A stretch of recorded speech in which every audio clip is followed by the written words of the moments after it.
Todos muito bem-vindos, eu sou o Junior Masters e hoje, terça-feira à noite, nós vamos para mais um episódio cheio de conhecimento e informação e hoje é dia de sabatina. Pois é, nós vamos aqui dar sequência à nossa agenda e dessa vez o assunto é política. Nós vamos falar aqui sobre como anda a corrida presidenciável. Pois é, estamos aí com uma corrida até Brasília para ocupar o cargo máximo da nossa nação e na sabatina de hoje nós estamos com quem, Sérgio Sacani? Fala pra gente quem é o nosso convidado. Estamos aqui só um negócio, cara. Essa palavra sabatina, eu vou te falar, meu amigo. Quem é da minha época aí, tem até arrepio de ouvir, porque eu tinha sabatina na escola.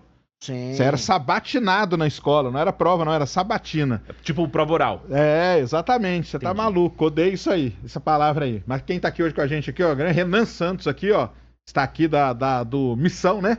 Da missão.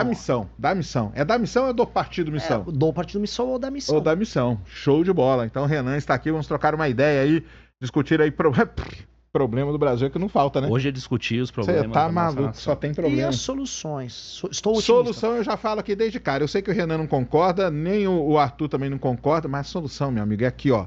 Uns 25 quilômetros daqui. Terminal 3. Todo dia, sai uma série de aviões. Você pode escolher por qualquer canto. Sair de Guarulhos. Meu amigo, Será cara. qualquer lugar? Eu amo esse homem, mas não gosto de discordar dele. Mas aqui eu vou discordar, pô. Quero Mas agradecer. a gente pode, assim, Pode falar. o lance é a geração do Sérgio, uma geração que viu os sonhos e as perspectivas darem errado. É pior que é E verdade. é verdade. Então, quando você vê, assim, todas as expectativas de fazer coisas grandes não rolarem e as coisas que importam acontecerem em outros países, e você ser você próprio um capital humano de alta qualidade e ver que as coisas não se realizam ao redor, você sofre. Eu sei disso. Eu não sou um capital humano de altíssima qualidade como você, mas Que isso. eu sinto, na real, eu sinto essa frustração. E esse é o problema. Por isso que a gente tem aquelas peças do Brasil um hostil. É uma coisa meio. Já deu errado. Então, se deu errado, vamos todo mundo embora, que é a tese. Só que não acho que vai acontecer isso, ainda mais com as nossas aventuras de terras raras que vai rolar nos próximos anos. Só quero ver, hein? Vamos falar muito de terras raras, hein? Nossa Na verdade, Senhora. você viveu o período da hiperinflação dos anos Cara, 80. eu vivi o Você período. pegou... Eu nasci no meio da ditadura, né? É. Pra mim, o pior nem foi hiperinflação, não. Hiperinflação foi terrível e tal, não sei o quê. Mas eu vivi um negócio, uma época, cara, que era chamada reserva de mercado. Foi o pior momento da história do país. E sabe o que é o pior de tudo? Foi o único momento da história do Brasil onde a direita, a esquerda e os militares estavam juntos. Porque a direita, que é nacionalismo, pá, não sei o quê, a esquerda contra imperialismo, papapá, e os militares, que é Brasil e tal. O único momento da história em que os três estiveram juntos, reserva de mercado, cara. Eu falo pra galera, a gente via o tênis Nike, hoje ele pode ser caro, mas na minha época ele era impossível ter. Sim. Você não podia ter computador, entendeu? Computador eram só 2 ou 3 pessoas escolhidas pelo governo que podiam entrar com o computador, aí eles traziam. E eu já falei, cara, foi nessa época que foram criadas grandes marcas. Cobra. Gradiente, CCE. Meu amigo, cara, nossa, pelo amor de Deus, não é bom nem lembrar. Reserva de mercado, ó, os analistas econômicos, eles falam que, no mínimo, a reserva de mercado atrasou o país uns 30 anos. No mínimo uns 30 anos. Sempre que isso vira lobby. Tanto que, perceba assim, a Fiesp, qual a função social da Fiesp? Num país que se desindustrializou. Eles ficaram trabalhando só com reserva de mercado. Mesmo a Anfávia, que trabalha com a parte de automóveis, todo o lobby que eles tiveram ao longo das últimas décadas foi Sim. em gerar reserva de mercado. E aí a indústria automobilística acabou. Exatamente. Olha como terminou. O Marcos Lisboa, que era o grande advogado dessa questão da indústria nacional, das grandes montadoras e tudo mais, vamos proteger Não, ele era o contrário. o mercado automotivo. Não, o Lisboa ele era o advogado contra essa tese. Ele abriu o mercado lá pro Marcos Lisboa. Não, ele mudou. Ele foi um cara que mudou de lado. Lisboa? Marcos Lisboa. Que eu sei do Lisboa, ele sempre foi altamente contrário a qualquer tipo de protecionismo e intervenção. Tanto que ele é o maior inimigo da Zona Franca de Manaus, com razão. Sim, o Lisboa, ele é bem do... O Lisboa tem um vídeo famosíssimo, em que ele vai num evento, acho que da Anfávia, que é essa federação, e aí eles, o que fazer no setor? Ele, cara, literalmente o que vocês não fizeram nos últimos anos. Se vocês tivessem direcionado esse lobby de vocês, em vez de ficar protegendo o setor, para ter reformas de competitividade. Isso aí. Porque no fim do dia, todos os assuntos que a gente vai abordar aqui vão bater nisso. Vamos ter uma indústria ligada, vamos dizer, aos subprodutos oriundos das terras raras. Pode falar com o Trump, pode falar com quem quiser. Se você não tiver uma reforma de competitividade, não dá pra ter uma empresa aqui. E se não dá pra ter empresa aqui, não vai rolar nada aqui. E este é o problema. Essas empresas, esse lobby, nunca foi a favor dessas reformas de competitividade. Ele só queria cuidar dos interesses mais mesquinhos do setor e o setor termina quebrado. É osso. Aí a única coisa, assim, o Collor foi terrível, obviamente, horrível e tal, mas uma coisa boa que ele fez foi abrir, né? Aí quando abriu lá, aí foi uma... Mas isso é terrível, cara, que aquele período ruim, viu? A hiperinflação era também, cara. Hiperinflação, eu lembro que eu ia no supermercado com a minha mãe, cara, ela recebia o salário, a gente ia imediatamente no mercado, enchia 4 carrinhos. Sabe o que aconteceu nessa época? Começou a ter... Olha só que coisa interessante, hein? As casas brasileiras começaram a ter uma coisa que nunca tinham antes: despensa. Sim, bem sabe, lembrado. Despensa? Pra você fazer estoque, Pra lógico. você estocar a comida. E outra coisa, sabe o que começou a vender muito no Brasil? Que não tinha? Freezer. Porque você comprava carne e congelava a carne. Nossa, você lembrou. E lembra Então, do período que acabou a carne também? Isso, Essa aí depois época. teve o período. Então aquele freezer horizontal assim, começou a vender no Brasil foi nessa época, porque a gente tinha que ir no supermercado, comprar tudo, porque se você não comprasse naquele dia, no dia seguinte seu salário já não valia mais o que você tinha ganho. No outro dia, pior ainda. E assim ia indo. Então, cara, a gente emendava 4 carrinhos. Tinha um ganchinho no carrinho. Nossa, você tá lembrando... Pô, eu lembro que você tem quantos anos? Eu tenho 51. Bom, eu era uma criancinha, mas eu lembrava de esse negócio de colocar o carrinho atrás do outro. A outra era chegar no mercado cedo antes de virem com as remarcadoras pra mudar o preço, pra você pegar o preço do dia anterior. É isso mesmo. Aí você, vou comprar com o preço do dia anterior.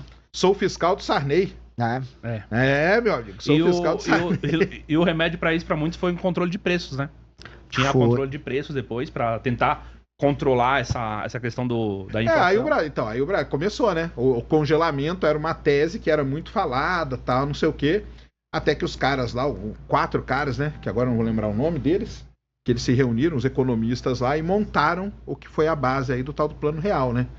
Depois de algum tempo e tal, porque viram que esse negócio de congelamento de preço não dava certo e tal. É uma história aí. Quem nunca ouviu essa história aí, eu acho que tem um podcast só de áudio no Spotify.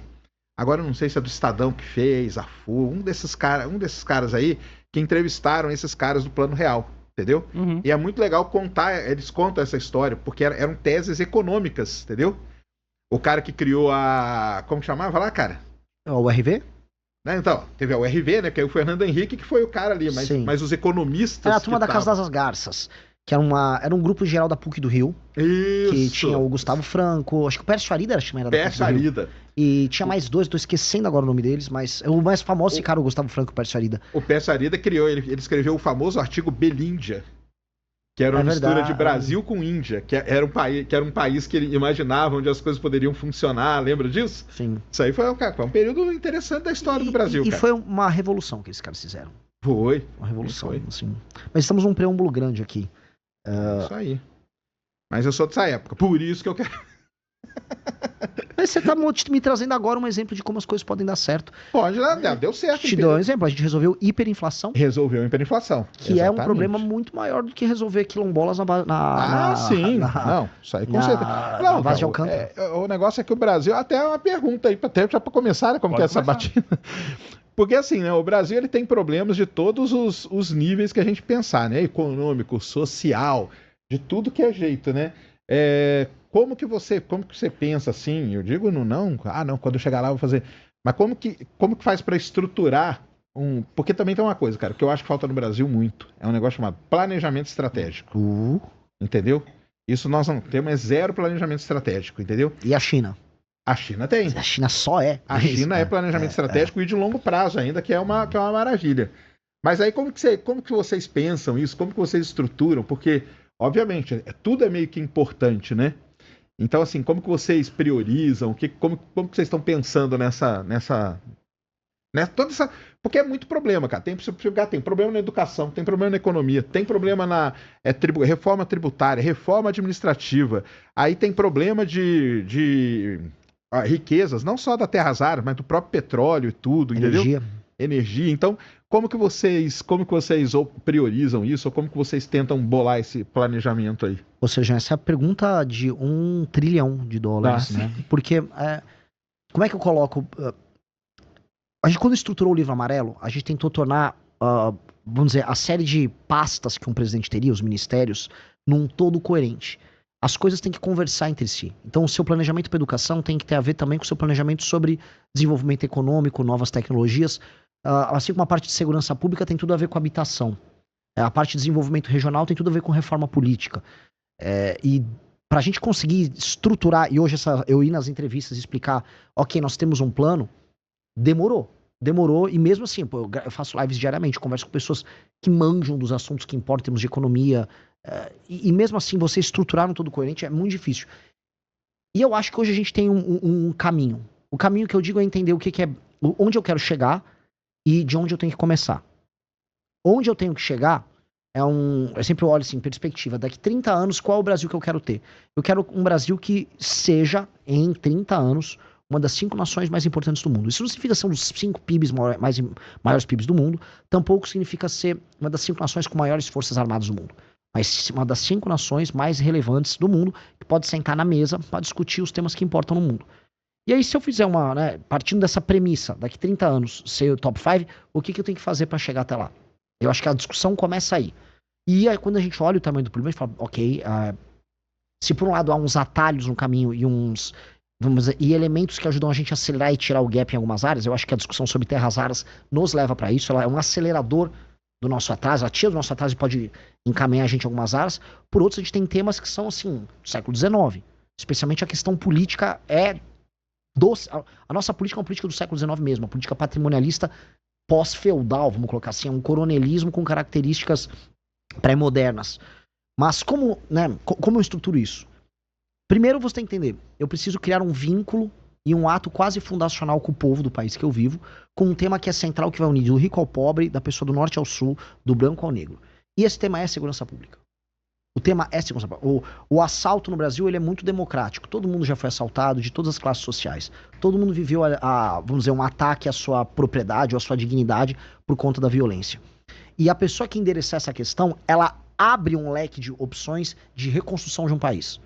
E uma coisa puxa a outra. Então, eu não consigo resolver, por exemplo, os maiores problemas que envolvem IDH no Brasil, que estão nas cidades mais pobres do país e nas periferias, se eu não tiver acesso a esses lugares. Então, começa por isso. Eu tenho que retomar o território brasileiro.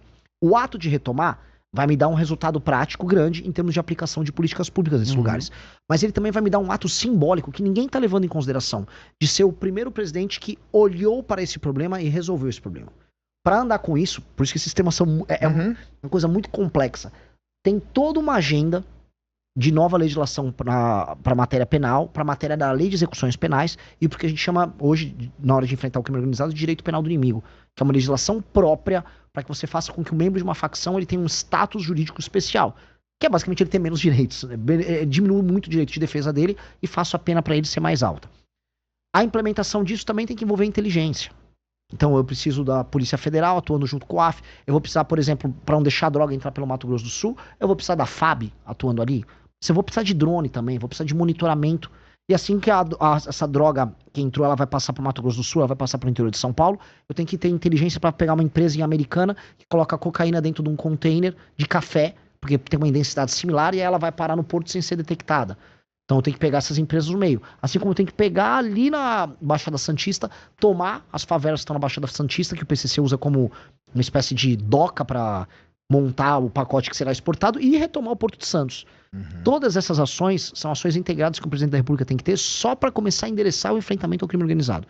E isso vai me abrir uma série de possibilidades em termos de popularidade para, enquanto presidente da República, eu responder às outras reformas que vão precisar ser feitas já com uma legitimidade, que é um presidente que precisa entregar coisas, e entregar aí, para falar, vamos dizer, de maneira prática de uma outra área, a outra coisa mais premente, que é também urgente, que é uma reforma fiscal para ontem, que é as contas públicas no Brasil estão estourando, a relação dívida-PIB, ela está subindo, a gente está indo para uma questão de insolvência e incapacidade de renegociar as próprias dívidas, dado que essa relação dívida-PIB está estourando, e alguém vai precisar fazer uma reforma fiscal focada em despesa colossal. Seremos nós a fazer isso.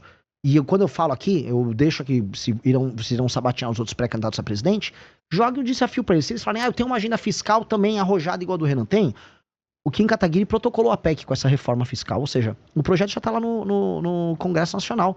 Pede para eles endossarem, coletar a assinatura pelos partidos deles, porque nós precisamos e é essa PEC faz as desindexações, desvinculações, mexe com os privilégios, mexe também com renúncias fiscais zilhardárias que existem para inúmeros setores no Brasil. E aí a gente anda com a questão econômica que vai me permitir reduzir os juros, reduzindo juros. Eu também reduzo os gastos do governo, porque no fundo a rolagem da dívida é ligada a isso, e me permite ter espaço discricionário para investimento. Que aí eu posso discutir coisas legais com o Serjão, pro Serjão não querer pegar o avião e ir embora.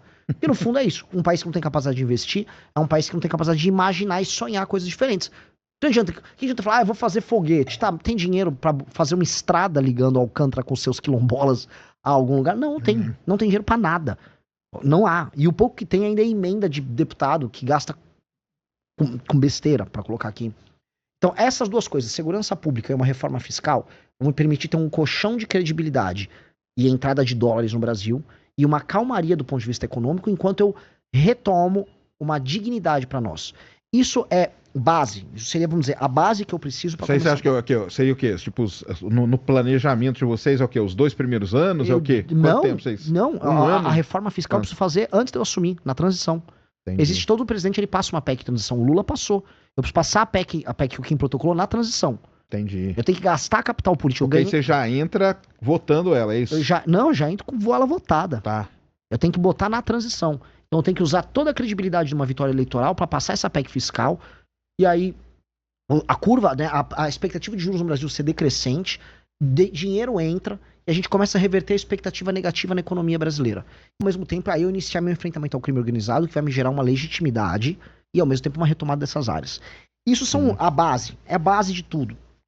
Aí eu preciso começar. Primeira derivada da área econômica. Eu preciso ter uma reforma de competitividade. E o que é reforma de competitividade? Eu faço um primeiro ano. Eu tenho que passar uma agenda que facilite contratação, demissão, abertura e fechamento de empresas.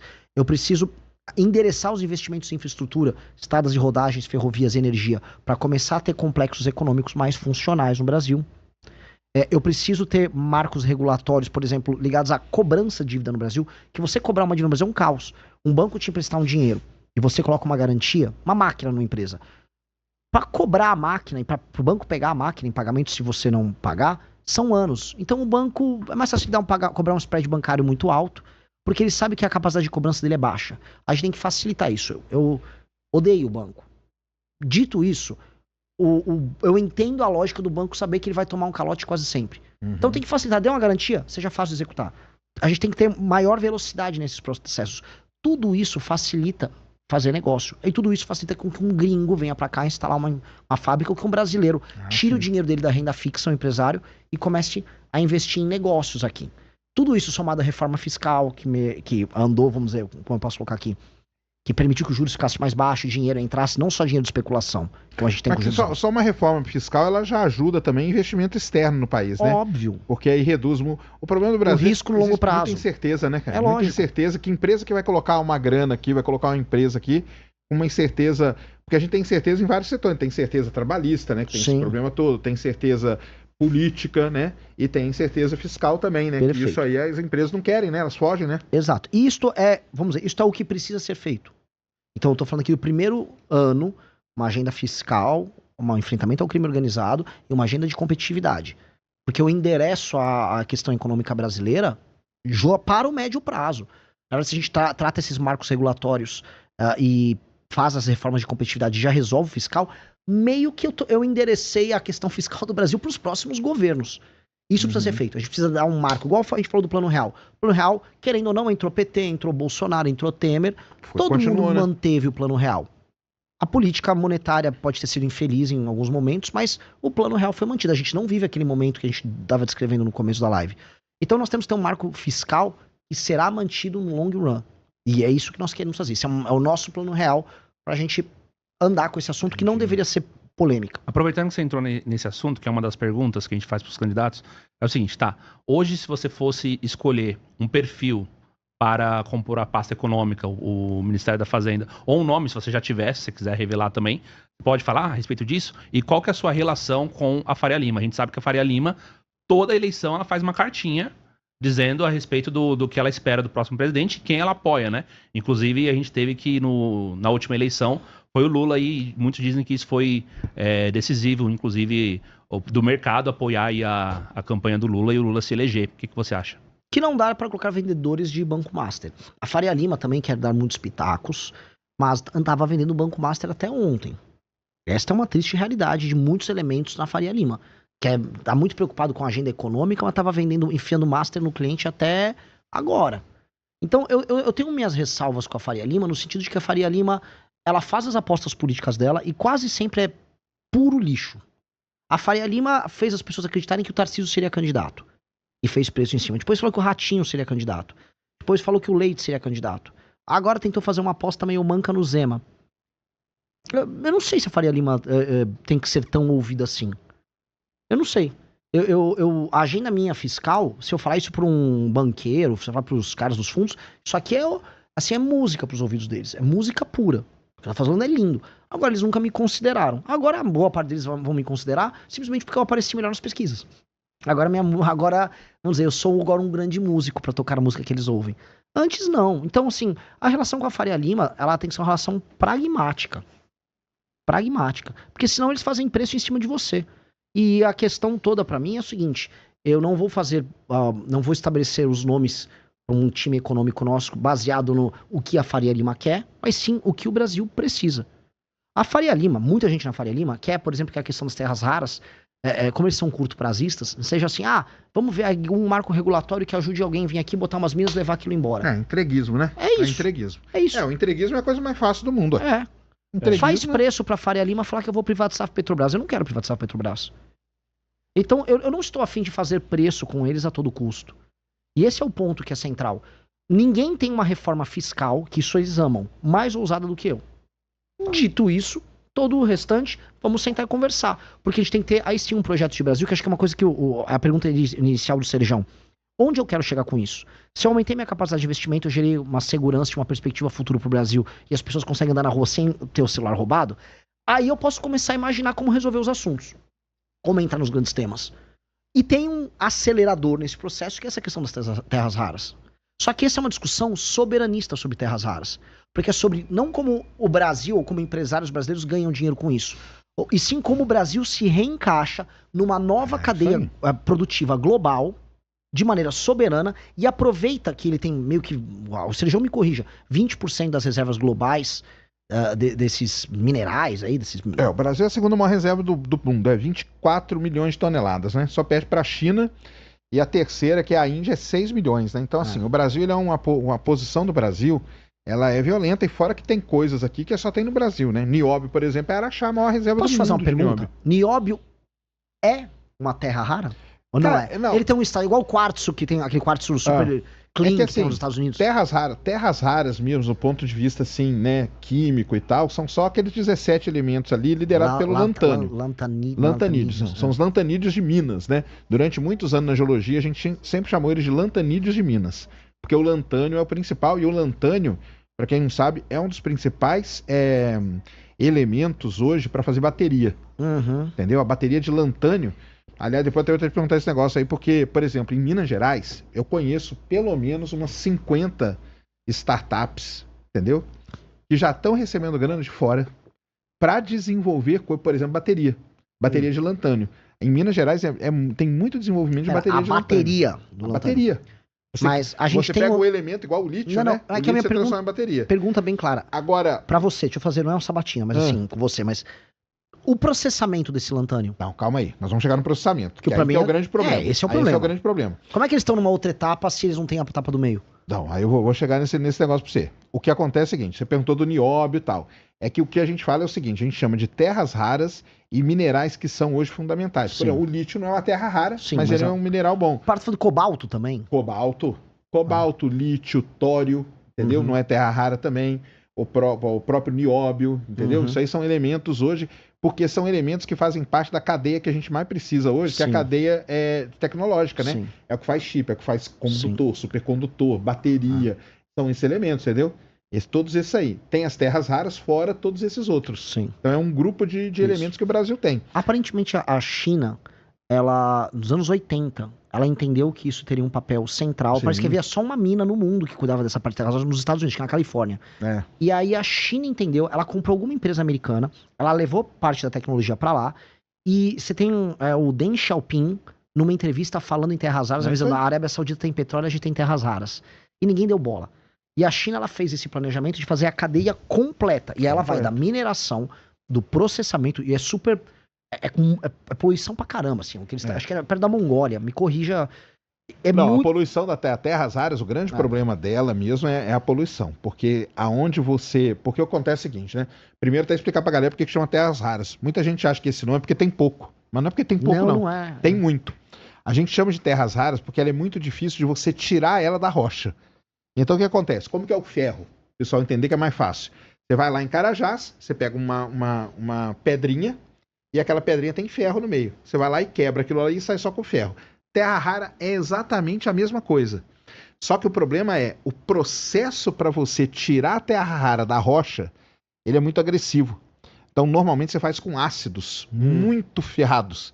E aonde você faz isso, você polui demais. E quando você polui, são regiões assim, cara, que você não planta nada. Sabe o mata-mato que você joga na sua casa? É basicamente aquilo lá. Não nasce nada, não nasce nem mato, entendeu? Então esse é o grande problema do processamento de terras raras. A China tem uma área gigantesca lá que não mora ninguém, meu amigo, dá-lhe, entendeu? Dá-lhe esse ácido e é isso aí. Aí fica tudo lá, mas produz coisa pra caramba, né? A China, que a gente não pode nem comparar ela, porque a China 70% das terras raras do mundo estão lá. 90% do processamento. 90% do processamento. Então o que a gente tem hoje no mundo é um monopólio. Sim. Basicamente é isso. E os Estados Unidos meio que não se tocaram até ver. Eu não sei se chegou a ver sobre isso. Quantos quilos de terras raras vão num F-35? É meia tonelada. É isso mesmo. Ou seja, o maior equipamento de ataque e defesa dos Estados Unidos, a base do sistema militar americano, que seria esse caça de quinta geração, ele é completamente dependente em tecnologia e processamento chinês. É isso. E eles não se tocaram. Como é que eles não se tocaram? Porque a gente não tá falando só do imãzinho que vai no celular. Não, mas eles se tocaram. Não. O problema é que, quando começou essa guerra tarifária aí do Trump, aí que ele se ferrou. Porque a China falou assim, não vendo mais terra rara pra você. Ele falou, mas o problema, assim, já no governo do Obama, eles já estavam falando em começar a rever isso.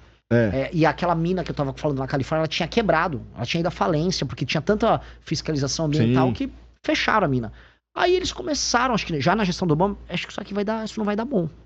E agora, na questão do Trump, a China, você quer brincar? Irmão, você quer brincar mesmo?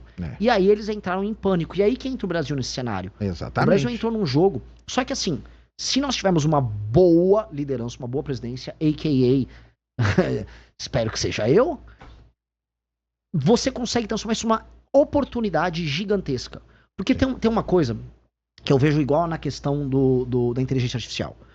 Uma coisa é a inteligência, sei lá, fazer um caça F-35, desenvolver ele da prancheta até a concepção final e entregar ele com uma fábrica funcional com um preço viável, vamos colocar aí. Uma coisa é fazer o cloud, é fazer o chat GPT. Tô falando de duas indústrias diferentes. O Brasil não vai ter condição de fazer isso agora e nem nos próximos 10, 20, provavelmente 30 anos. Que a gente entenda onde a gente tá. Agora, por uma questão magnífica do destino, a boa parte da base de infraestrutura que você precisa para essas duas coisas, uma de data center e a outra tá aqui, para processamento arrasado, a gente consegue fazer isso aqui. Isso nos dá uma posição geopolítica poderosíssima de ser uma base de infraestrutura para eles nos encaixarem nessa cadeia e dado que eles são dependentes da gente, eles fazerem transferência de tecnologia, trazer parte da produção e aí a gente acelerar na cadeia global de produção, saindo lá de baixo, numa posição humilhante que a gente tá, no mínimo pra meiuca. O Brasil sair nessas cadeias desculpa o termo aqui, cocô do cavalo do bandido, pra ir pra meiuca, pro meio, é um avanço civilizacional nosso sem precedentes. Sim. E essa é uma chance colossal que nós temos. Não, essa é a chance. Agora, o problema é o seguinte, né? Quem vai assumir aí, você espera que seja você e tal, mas o lance é o seguinte, quem vai assumir, o que o Lula vai fazer até lá? Porque ele já tá entregando, ou não? Como que tá o entrega? Porque o Lula, ele vai pelo lado mais fácil. O lado mais fácil qual é? Entrega, meu amigo. Entendeu? É o entreguismo. Eu não sei em que pé que tá lá a venda da Serra Verde lá, mas parece que tá no STF ainda, né? Sim. A Serra Verde, que eles foram comprar a maior mina de terra rara lá de Goiás, né? Mas eu acho que o STF barrou. Sim, tá com embargo judicial. Tá com embargo ainda. Com uma ação. Então, mas porque se vende... Cara, aí acabou, né? Porque aí você já entregou. Aí como que... Por exemplo, vamos supor que o Lula vai lá e entrega. Eu não acho que isso foi uma entrega do Lula. Eu não acho que foi uma entrega específica do Lula. O Lula foi colocado... O Trump botou o Lula pra sentar numa cadeirinha. Isso ainda no ano passado, quando eles estavam discutindo Venezuela, tarifas Magnitsky. A lei do Magnitsky. O Ali- ponto dela é esse aí, meu. Ali que começou, Lula começou a ceder ali na questão das terras raras. É. E ali o Trump obrigou basicamente Lula a tirar qualquer perspectiva da China atuar nesse setor aqui.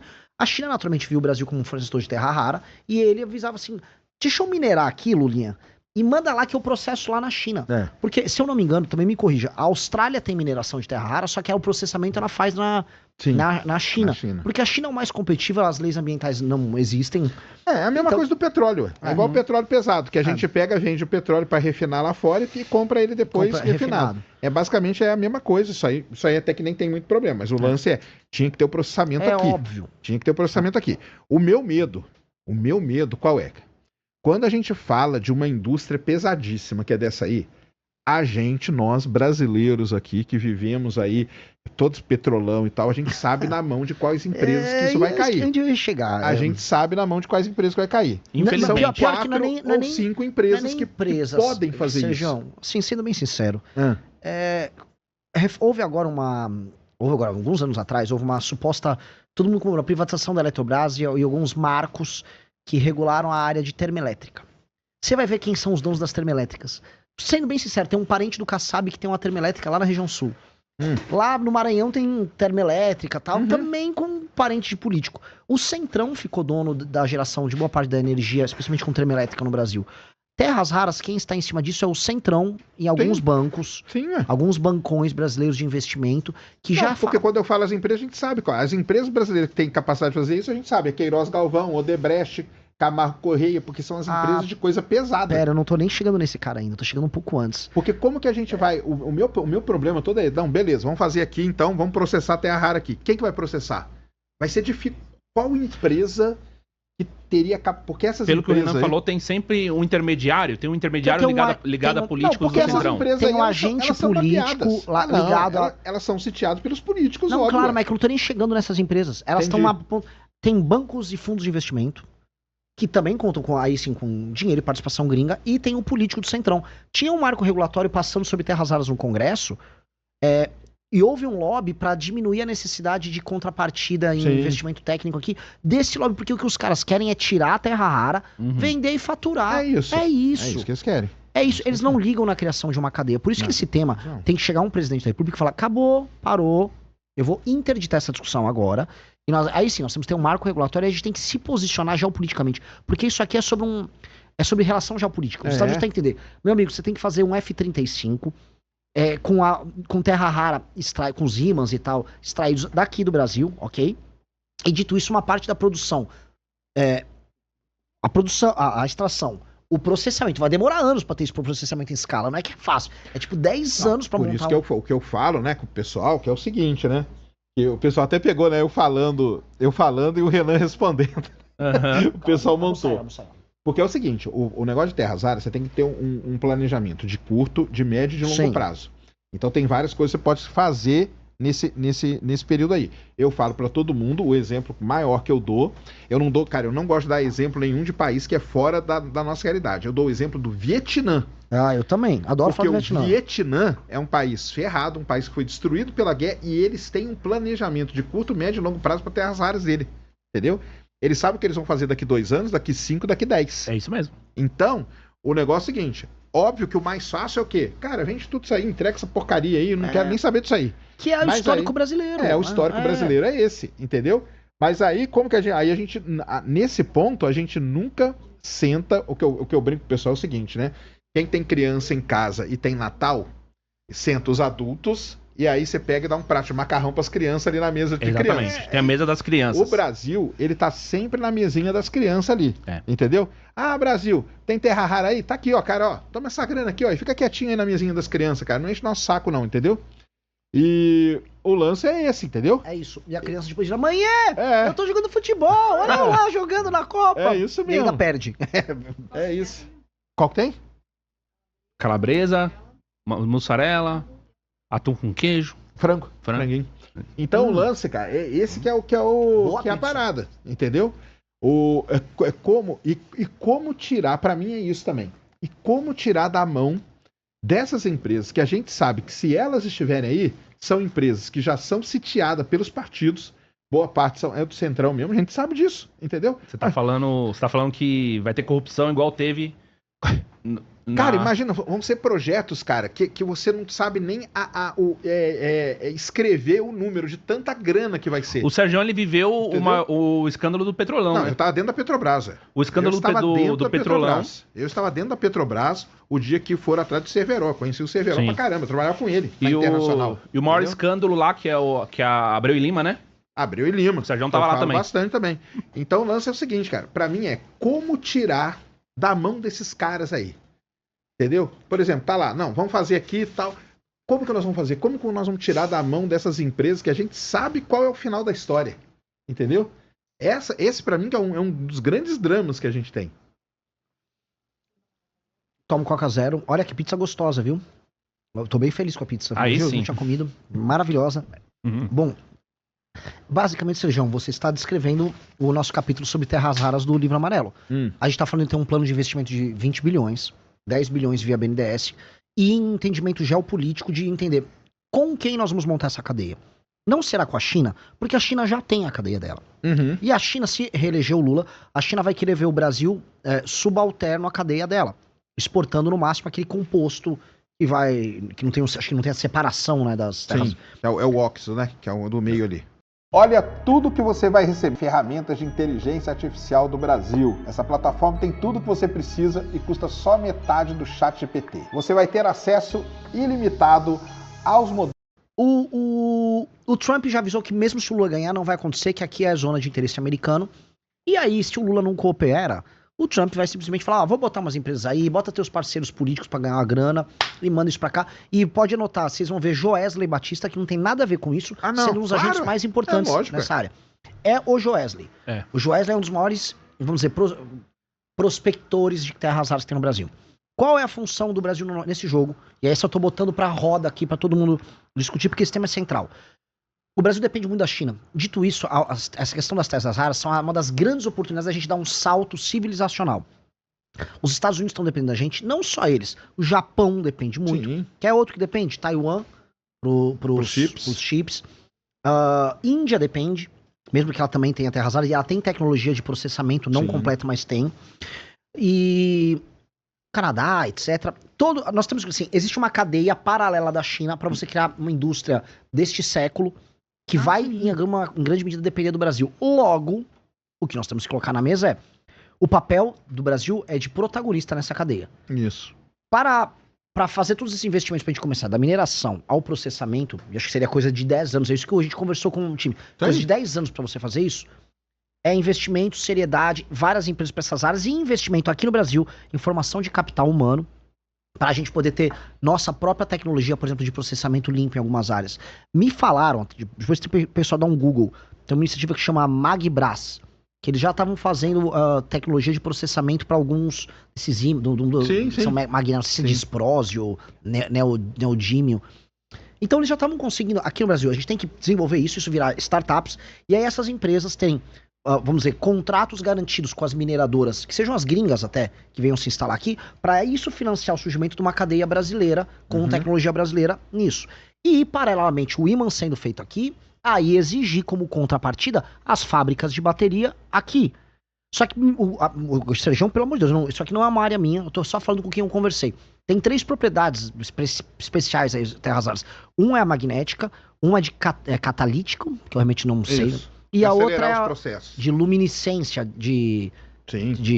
tem outras, térmica também. Então, por exemplo, o pessoal não sabe, mas pra você fazer um alto forno, pra você derreter o ferro pra virar aço, você tem que pôr terra rara naquele alto forno, porque ele faz com que a temperatura de derretimento do forno vá para tipo 8.000 graus, ou seja, ele não vai ser derretido. Porque o pessoal não entende assim, não, mas o que eu faço com a terra rara? A terra rara ela entra para fazer ligas. Então, por que o F-35 usa tanto? Porque ele precisa de ligas que resistam à pressão, tem que ser aerodinâmica, resista à temperatura, entendeu? Muito à temperatura. A turbina usa pra caramba também, né? Oi? A turbina dele é um turbina usa. Então, tudo que depende disso, você coloca ali um pouquinho de terra, um pouquinho de terra rara ali, um pouquinho ali, e assim vai. Posso dar um exemplo que eu vi, que é brilhante pra explicar? A terra rara é a nova especiaria. Lembra que os portugueses pegavam o barco pra buscar? E o que é o lance da especiaria que eles iam buscar nas Índias? É um temperinho que você botava na comida. É isso mesmo. Aí explicando de maneira didática. É um temperinho que você botar numa liga com cobre pra fazer não sei o quê, pra colocar num ímã. É isso. E pô, a gente tá muito bem posicionado nisso. Então, pra gente falar num projeto de 40 anos, a gente tá fazendo componentes do próximo F-35 aqui no Mas Brasil. a minha questão ainda é a seguinte, cara. Tudo bem, você criou lá, então vamos lá, criou uma startup. Como que você vai impedir que uma Camargo Correia, por exemplo, entendeu? Chegue e fala assim, quer saber? Tá aqui, ó, ô Júnior, você tem uma startup? Acabei de parar aqui, meu amigo, uma carreta de dinheiro pra você. Entendeu? Que é o que os caras fazem. Os caras fazem isso, entendeu? Tem dinheiro dos caras nos negócios, cara, que é porque, eles sabem que cara, vão vingar. É lógico, cara.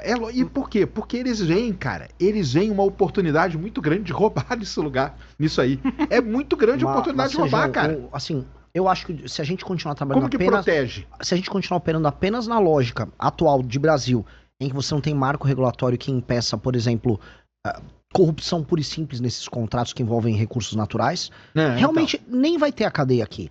A real que vai acontecer, a gente volta pro passo inicial. Se brincar, até tem a cadeia, porque os caras vão ver. Sabe o que vai acontecer? Mas qual? Você acha que acontece? a Câmara de Companhia não vai fazer imãs? Hã? A Câmara de Companhia não vai fazer Não, ela imãs. não vai fazer imã, cara, mas ela vai comprar uma empresa. Uma empresa. Ela vai chegar pro Júnior e falar, Júnior, tá aqui, ó, cara, um caminhão de dinheiro aqui pra você, cara, você agora é meu. E ela engloba aquilo lá pra dentro dela, cara. Entendeu? Assim, porque essas essas empresas. O que a Camargo Correia entende furar posto de petróleo? Não, cara, mas ela fazia broca, ela fazia coisa. Não é que ela fazia. Ela foi lá e comprou as empresas que faziam broca e se instaurou dentro da Petrobras pra roubar pra caramba. O problema entendeu? é o roubar pra caramba. Assim, esse mercado no mundo todo não tem tantas empresas. Na China são empresas que têm o governo chinês como sócio. Sim, mas aí é porque isso. E mas o governo chinês está como sócio.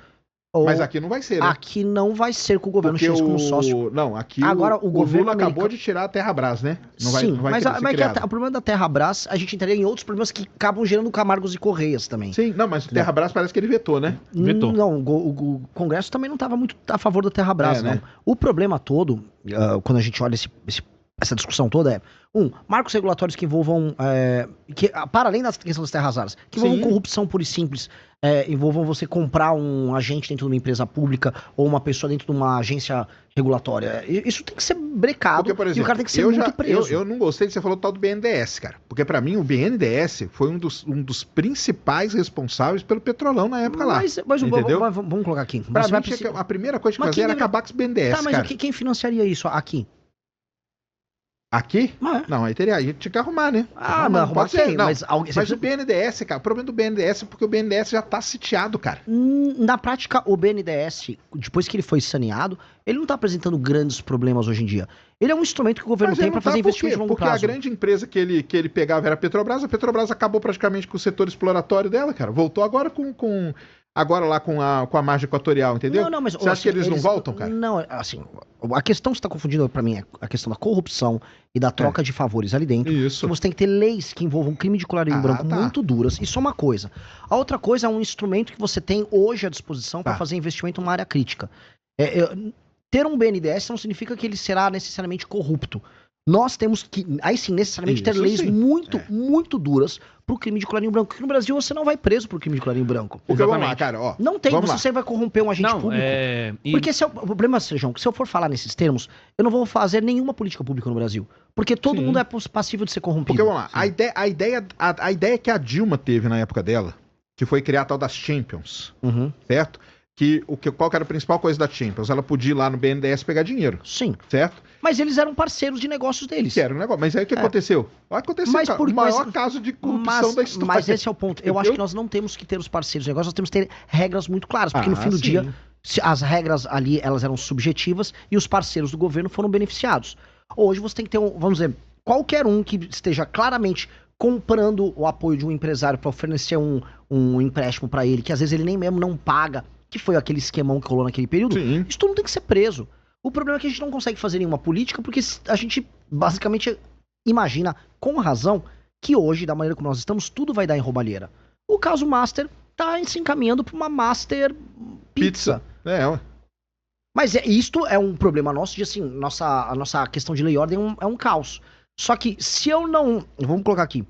Se eu imaginar que nada poderá ser feito porque tudo vai terminar em corrupção, claro. então nada poderia... Nada, eu tiro a candidatura. Eu sei. Então eu tenho que ter, vamos dizer, leis muito claras de enfrentamento a crime de colarinho branco, corrupção de agentes públicos, e paralelamente eu tenho que aplicar, vamos dizer, investimentos bilionários numa área que pode fazer o Brasil se tornar um país sério. Senão, não existe mais Brasil. Se eu falar que isso está impossível, está inviabilizado, não existe nenhuma discussão. Posso começar, Sacani? Gostou do vídeo? Ajude a divulgar o Partido Missão. Se inscreva no canal, deixa seu like e não esqueça de compartilhar esse vídeo.